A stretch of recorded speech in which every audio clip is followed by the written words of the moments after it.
Hello साथियों, नमस्कार। कैसे हैं आप सभी? उम्मीद करते हैं एकदम शानदार, जिंदाबाद, जबरदस्त होंगे और बेहतर तरीके से तैयारी कर रहे होंगे। दोस्तों, बोर्ड परीक्षा 2024 बहुत नज़दीक है। मतलब अभी आपको जितना ज़्यादा हो सके उतना इम्पॉर्टेंट प्रश्नों पर ध्यान देना है।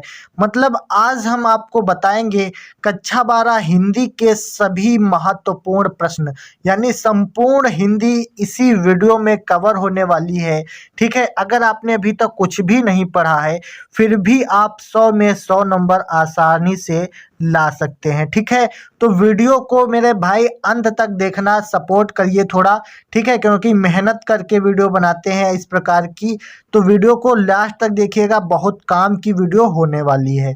अगर आप देख लोगे तो 100 में 100 नंबर आप आसानी से ला सकते हो। बस आपको जो चीज़ें बताने वाला हूँ उनको ध्यान रखना है और तैयारी अपनी उसी प्रकार से करना है। ठीक है, तो पूरी हिंदी इसी वीडियो में हम लोग कवर करेंगे। मतलब ये हिंदी की जो है एक महातांडव वीडियो होने वाली है। ठीक है, तो चलिए वीडियो को स्टार्ट करते हैं। चैनल पर पहली बार आए हो तो सब्सक्राइब कर लीजिएगा, क्योंकि इसी प्रकार का कंटेंट हमारे चैनल पर मिलता रहता है। ठीक है, आगे वीडियो पाने के लिए चैनल को सब्सक्राइब कर दीजिए और अगले दोस्तों में भी शेयर कर दीजिए।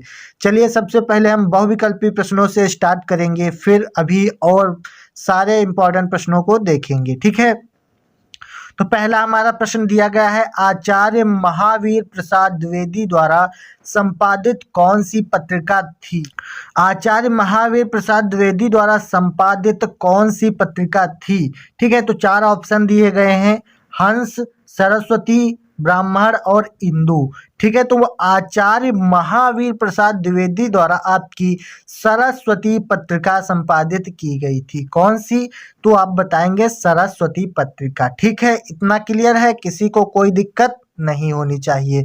आगे बढ़ते हैं, अगला क्वेश्चन दिया गया है, निराला की साहित्य साधना के लेखक हैं। निराला की साहित्य साधना ये एक कृति है, यहाँ तक देखिए, निराला की साहित्य साधना ये एक कृति है, इसके लेखक कौन है? ठीक है, चार ऑप्शन दिए गए हैं, तो आपका राइट जो आंसर है वो रामविलास शर्मा है। ठीक है, ऑप्शन नंबर ए, निराला की साहित्य साधना के लेखक आपके रामविलास शर्मा जी हैं। कौन है? तो रामविलास शर्मा जी हैं। क्लियर है, किसी को कोई दिक्कत, कोई परेशानी नहीं होनी चाहिए। ठीक है, आगे बढ़ते हैं और भी मोस्ट इंपॉर्टेंट प्रश्नों को देख लेते हैं। अगला क्वेश्चन दिया गया है कि आनंद कादंबिनी के संपादक हैं। आनंद कादंबिनी रचना है। ठीक है, आनंद कादंबिनी के संपादक कौन हैं? अगर आपसे कभी पूछा जाएगा तो आपको चार ऑप्शन मिलेंगे, भारतेंदु हरिश्चंद्र, राय कृष्णदास, बद्री नारायण चौधरी, प्रेमघन और धर्मवीर भारती। अगर ये पूछ लेगा आनंद कादंबिनी के संपादक कौन हैं, तो आप बताएंगे option number B, Badri Narayan Chaudhary, Premghan. ठीक है, क्लियर है, सबको समझ में आ रहा है कि नहीं? सब लोग कमेंट में बताएं, कमेंट में बताना है आपको वीडियो कैसी लग रही है। ठीक है, आनंद कादंबिनी के संपादक कौन है अगर पूछा जाएगा तो आपको बताना है बद्री नारायण चौधरी, प्रेमघन है। ठीक है, क्लियर है। आगे बढ़ते हैं, अगला क्वेश्चन बहुत ज़्यादा शानदार और बार बार पूछा जाने वाला क्वेश्चन है।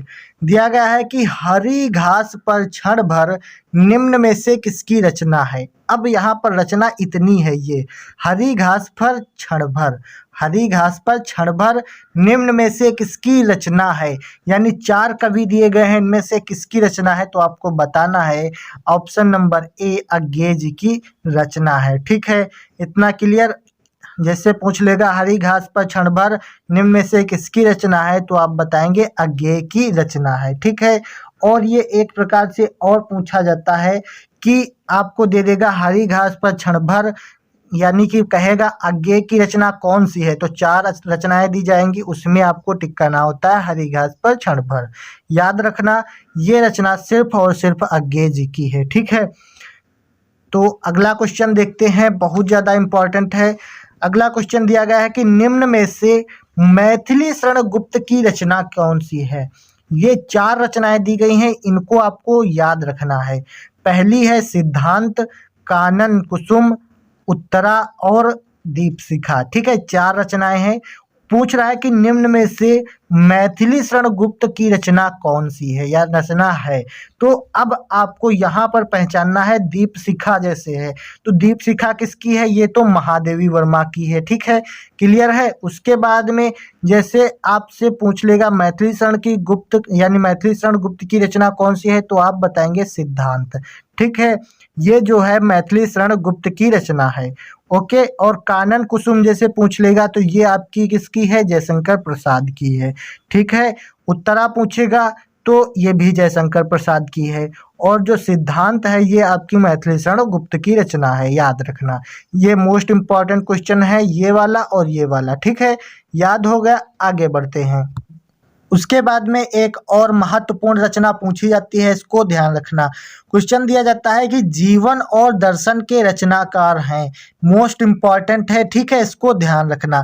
तो जीवन और दर्शन के रचनाकार आपके डॉक्टर संपूर्णानंद जी हैं। कौन है, doctor Sampurnanand. Option number C वाला राइट आंसर है। ठीक है, अगर पूछेगा जीवन और दर्शन के रचनाकार कौन है तो आपको बताना है डॉक्टर संपूर्णानंद है। ठीक है, उसके बाद में एक बहुत ज्यादा पूछी जाने वाली रचना है, दीप जले शंख बजे के लेखक हैं। ठीक है, दीप जले शंख बजे ये किसकी रचना है या इसी के लेखक कौन है, अगर पूछ लेगा तो आपको बताना है कन्हैयालाल मिश्र हैं। कौन है, कन्हैयालाल मिश्र जो हैं वो दीप जले शंख बजे के लेखक हैं।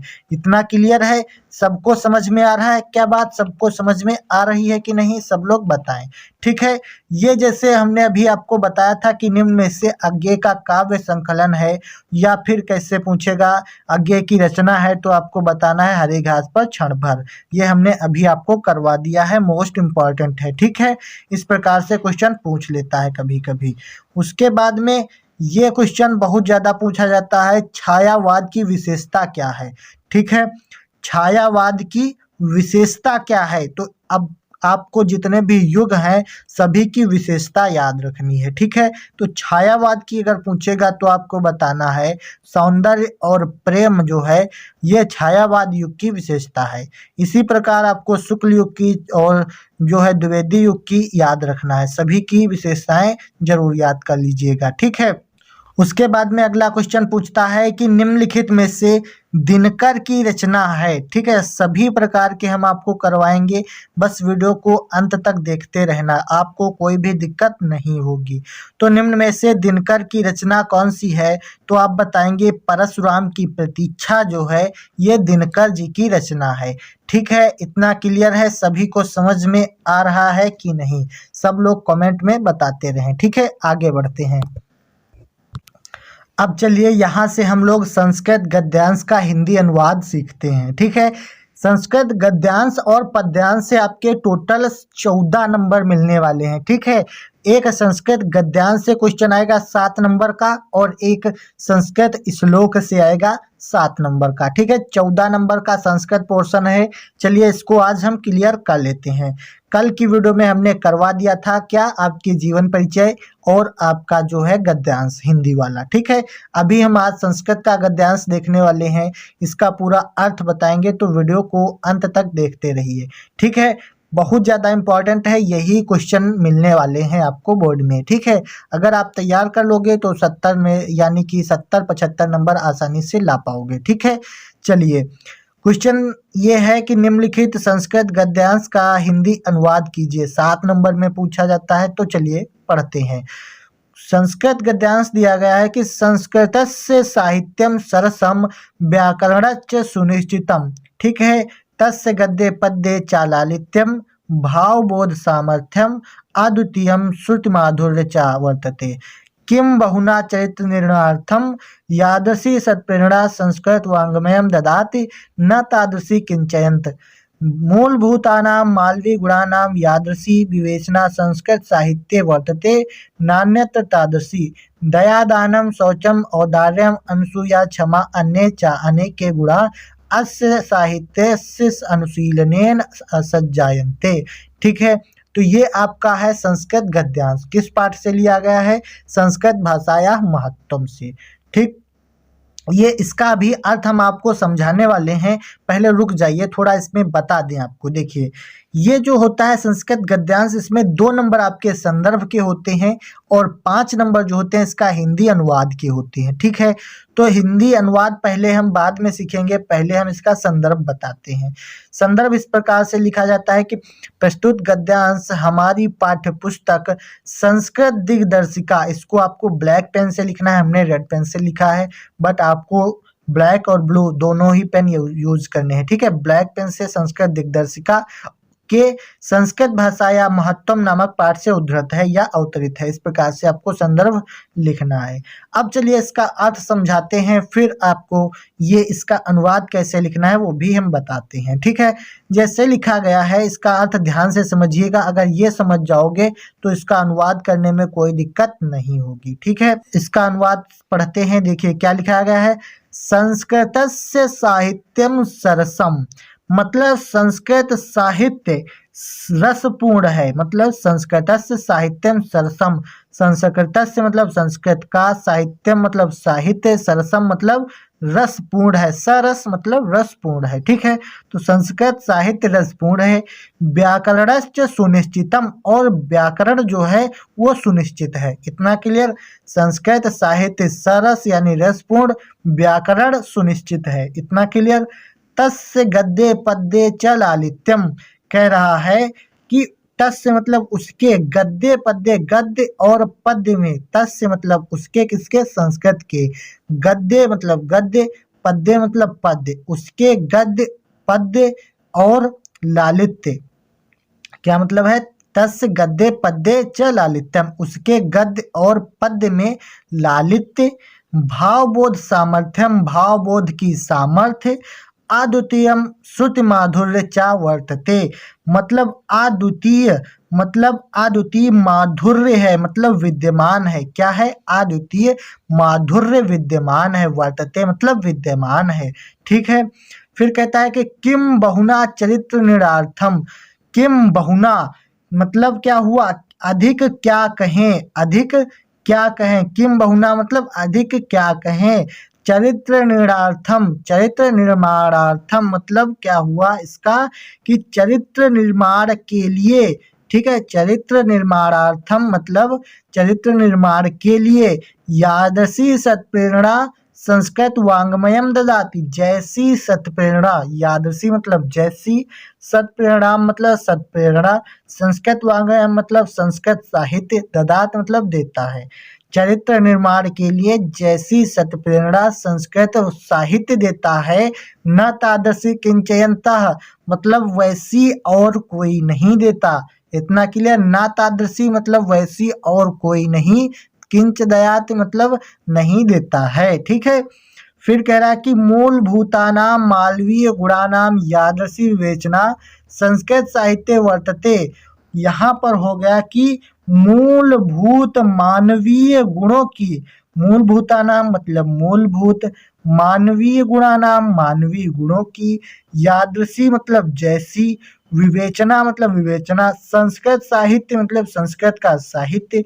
वर्तते मतलब देता है, न तादृशी अन्यत्र मतलब वैसा और कोई नहीं देता, कह रहा है कि मूलभूत मानवीय गुणों की जैसी सत्प्रेरणा संस्कृत साहित्य देता है वैसी और कोई नहीं देता है। ठीक है, फिर कह रहा है कि इस साहित्य के अध्ययन से दया, दानम, शौचम, औदार्यम, अनसूया, क्षमा, अन्ये चा अनेके गुणाः अस्य साहित्यस्य अनुशीलनेन सज्जायन्ते, कह रहा है कि इस साहित्य के अनुसरण से दया, दान, शौचम मतलब शौर्य, औदार्यम मतलब उदारता, अनसूया क्षमा, अन्य चा अनेके अन्य और अनेक गुण, अस्य संस्कृत साहित्य से अनुशीलने मतलब इसके साहित्य के अनुशीलन से, अध्ययन से, सज्जायन्ते मतलब आते हैं या उत्पन्न होते हैं। ये क्लियर है। उसके बाद देखिए इसका हिंदी अनुवाद आप लोग देख लीजिए, जो हमने बताया है वही अनुवाद इसमें पूछा जाता है। ठीक है, जैसे संस्कृत साहित्य रसपूर्ण तथा सुनिश्चित व्याकरण वाला है, उसके गद्य एवं पद्य में लालित्य, भाव, अभिव्यक्ति की शक्ति और अद्वितीय श्रुति माधुर्य विद्यमान है, अधिक क्या कहा जाए। संस्कृत साहित्य चरित्र निर्माण के लिए जिस प्रकार की अच्छी प्रेरणा प्रदान करता है वैसी कोई और नहीं करता। संस्कृत साहित्य में मूलभूत मानवीय गुणों की जैसी विवेचना है वैसी अन्यत्र नहीं है। इस साहित्य के अध्ययन से दया, दान, पवित्रता, उदारता, ईर्ष्या न करना, क्षमा तथा अन्य अनेक गुण उत्पन्न होते हैं। ठीक है, इस प्रकार से आपको इसका हिंदी अनुवाद लिखना है। आप लोग स्क्रीनशॉट लेना चाहो तो ले सकते हो। आगे बढ़ते हैं। उसके बाद में एक श्लोक दिया जाता है, जैसे लिखा है कि निम्नलिखित श्लोक का ससंदर्भ हिंदी अनुवाद कीजिए। ठीक है, जिस प्रकार से आपका ये गद्यांश आता है पहले जो हमने बताया उसी प्रकार से आपका श्लोक आता है संस्कृत में। ठीक है, इसका भी आपको हिंदी में अनुवाद करना पड़ेगा और इसका संदर्भ लिखना होता है। अगर आप इतना कर दोगे तो 7 नंबर बस इसी से आपको पक्के हो जाएंगे। ठीक है, तो चलिए हम लोग एक दो श्लोक बताएंगे आपको, एक का हम आपको अनुवाद करके बताएंगे और एक का आपको खुद करना होगा, लेकिन इसको आपको याद जरूर करना है। ठीक है, तो चलिए देखते हैं। लिखा है कि निम्नलिखित श्लोक का ससंदर्भ मतलब संदर्भ सहित हिंदी अनुवाद कीजिए। ठीक है, तो श्लोक दिया गया है, सुखार्थिनः कुतो विद्या, कुतो विद्यार्थिनः सुखम, सुखार्थी वा त्यजेत विद्याम, विद्यार्थी वा त्यजेत सुखम। इसका तात्पर्य क्या हुआ चलिए समझते हैं। कह रहा है कि सुखार्थिनः कुतो विद्या, सुख अर्थिना, अगर सुखार्थिना को हम तोड़ें तो इसका तात्पर्य हुआ सुख अर्थिना। सुख अर्थिना का मतलब सुख चाहने वाले को, यानी सुख चाहने वाला कौन होता है? जो सुख की इच्छा रखता है। ठीक है, तो कह रहा है कि सुखार्थिना कुतो विद्या, सुखार्थिना मतलब सुख चाहने वाले को, कुतो मतलब कहाँ, विद्या मतलब विद्या, यानी कि सुख चाहने वाले को विद्या कहाँ। ठीक, इतना समझ में आया। फिर कह रहा कि कुतो विद्यार्थिना सुखम, विद्यार्थिना मतलब विद्या को धारण करने वाला या विद्या चाहने वाला। ठीक है, तो कुतो विद्यार्थिना सुखम मतलब विद्या चाहने वाले को सुख कहाँ। ठीक, इतना समझ में आया। सुख चाहने वाले को विद्या कहाँ और विद्या चाहने वाले को सुख कहाँ, इतना इस लाइन का अर्थ हुआ। ठीक, फिर कह रहा है कि सुखार्थी व त्यजेत विद्याम, सुखार्थी व त्यजेत विद्याम मतलब सुख चाहने वाले को विद्या त्याग देनी चाहिए। त्यजेत मतलब त्याग देनी चाहिए, विद्या मतलब विद्या, सुखार्थी मतलब सुख चाहने वाले को। ठीक है, तो सुख चाहने वाले को विद्या त्याग देनी चाहिए। और लिखा है कि विद्यार्थी व त्यजेत सुखम, तथा विद्या चाहने वाले को सुख का त्याग कर देना चाहिए, मतलब सुख की इच्छा नहीं करनी चाहिए। अब इसको इस प्रकार से समझिए, जैसे आपको आराम से समझाते हैं। जैसे कि कह रहा है कि सुख जो चाहता है उसको विद्या नहीं मिलती है और जो विद्या चाहता है उसको सुख नहीं मिलता है। और अगर आप सुख की इच्छा करते हैं तो विद्या की इच्छा ना कीजिए, विद्या को त्याग दीजिए। और अगर आप विद्या चाहते हैं तो सुख की इच्छा मत कीजिए, ये इसका कहने का तात्पर्य है। समझ में आ गया। उसके बाद में इसका संदर्भ लिखना होता है, तो संदर्भ में हम क्या लिखेंगे देखिए।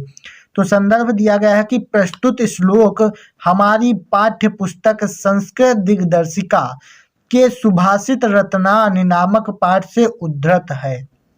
अब यहाँ पर समझिए जरा, कह रहा है कि प्रस्तुत श्लोक हमारी पाठ्य पुस्तक, ठीक, इतना आपको लिखना है। फिर यहाँ से आपको इतना जो पाठ किताब का नाम है वो आपको ब्लैक पेन से लिखना है, हमेशा ब्लैक पेन से आपको ये लिखना होता है। ठीक है, तो आप लिखेंगे प्रस्तुत श्लोक हमारी पाठ्य पुस्तक संस्कृत दिग्दर्शिका, ब्लैक से यानी काले पेन से, संस्कृत दिग्दर्शिका के सुभाषित रत्नानि, जो पाठ का नाम है वो यहाँ पर लिखना है सुभाषित रत्नानि, पाठ से उद्धृत है, उद्धृत या अवतरित है आप लिख सकते हैं, जो आपका इच्छा हो।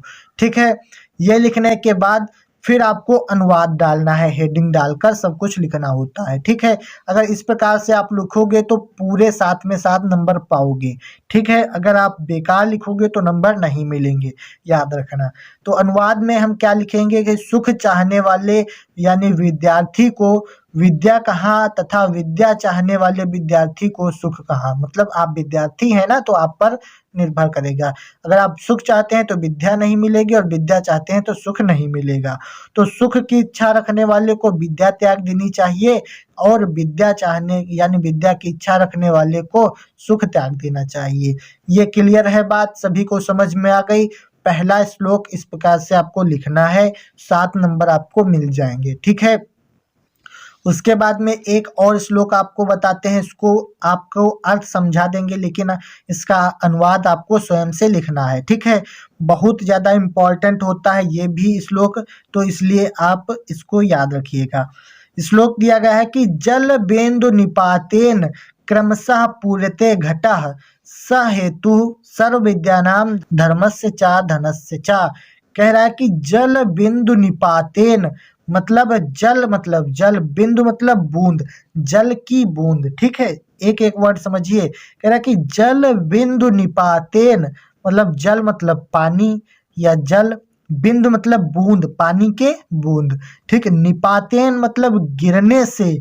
ठीक है, क्रमशः मतलब लगातार, क्रमशः मतलब लगातार, पूर्यते मतलब भर जाता है, घटा मतलब घड़ा। ठीक है, इतना समझ में आ रहा है। देखिए पूरा अर्थ इसका हुआ कि जल बिंदु निपातेन क्रमशः पूर्यते घटः, जल की बूंदों का लगातार गिरने से, यानी जल की बूंदों के लगातार गिरने से पूर्यते घटः मतलब घड़ा भर जाता है। सह हेतु मतलब उसी प्रकार, सह मतलब उसी प्रकार, सर्व विद्यानाम सभी विद्याएं, धर्मस्य चा मतलब धर्म, और धनस्य चा मतलब धन। ठीक है, तो उसी प्रकार सभी विद्याएं धर्म और धन का कारण है। मतलब लगातार आप किसी कार्य को करते रहेंगे तो आपका घड़ा भर जाएगा। ठीक है, ये इसका कहने का तात्पर्य है। मतलब आप विद्या में दिलचस्पी दिखाएंगे, लगातार पढ़ते रहेंगे तो विद्या आ जाएगी, धर्म में पढ़े रहेंगे तो धर्मी बन जाएंगे, मतलब आप बहुत अच्छे गुरु बन जाएंगे धर्म के, और धन का आप लगातार जोड़ते जाएंगे तो धन एकत्रित हो जाएगा। ठीक है, इस प्रकार से आपको इसका आंसर निकालना है। ठीक है, उसके बाद में एक अलंकार आपको बताते हैं, ये 2 नंबर में पूछा जाता है। ठीक है, और बहुत ज़्यादा इम्पॉर्टेंट भी है। ठीक है, तो अलंकार आपके पूछे जाएंगे 2 नंबर में। पहला समझते हैं अनुप्रास अलंकार, ये आपका शब्दालंकार है। ठीक है, तो अनुप्रास अलंकार क्या होता है समझिए। इसकी परिभाषा होती है कि व्यंजन वर्णों की आवृत्ति बार बार होने पर अनुप्रास अलंकार होता है। ठीक है, इतना इसकी परिभाषा है। अब आपको ज़्यादा बड़ा लिखना है तो आप लिख सकते हैं जिन कविताओं में या जिन काव्य पंक्तियों में व्यंजन वर्णों की आवृत्ति बार बार होने पर चमत्कार उत्पन्न होता है, वहाँ अनुप्रास अलंकार होता है। आप किसी प्रकार से भी लिखिए, बस आपको ये याद रखना है कि अनुप्रास यानी अनुप्रास अलंकार में व्यंजन वर्णों की आवृत्ति बार बार होगी, बस। ठीक है, उदाहरण से समझते हैं। जैसे उदाहरण दिया गया है कि रघुपति राघव राजा राम। ठीक है, तो देखिए रघुपति रा आया, राघव में रा आया, राजा में रा आया, राम में रा आया। मतलब व्यंजन वर्ण कौन सा है, रा की आवृत्ति बार बार हो रही है, यानी बार बार रा आ रहा है। ठीक है, इसी प्रकार से दूसरा एग्जाम्पल देखिए, तरन तनुजा तट तमाल तरवर बहुत छाय। ठीक है, मतलब यहाँ पर ता आवृत्ति हो रही है तावर्ण की, और यहाँ पर रा वर्ण की बार बार आवृत्ति हो रही है। मतलब बार बार एक ही वर्ण आ जाए, प्रयोग हो जाए, तो यहाँ पर अनुप्रास अलंकार हो जाता है। तो उम्मीद करते हैं यहाँ तक अगर वीडियो देख रहे हो तो वीडियो आपको अच्छी लगी होगी। वीडियो अच्छी लगी है तो लाइक करिए, चैनल पर पहली बार आए हो तो सब्सक्राइब करिए। आगे किस टॉपिक पर वीडियो चाहते हैं नीचे कमेंट में बता सकते हैं। चलिए हम मिलते हैं आपसे इसी प्रकार की एक और मज़ेदार वीडियो में, तब तक के लिए जय हिंद, वंदे मातरम।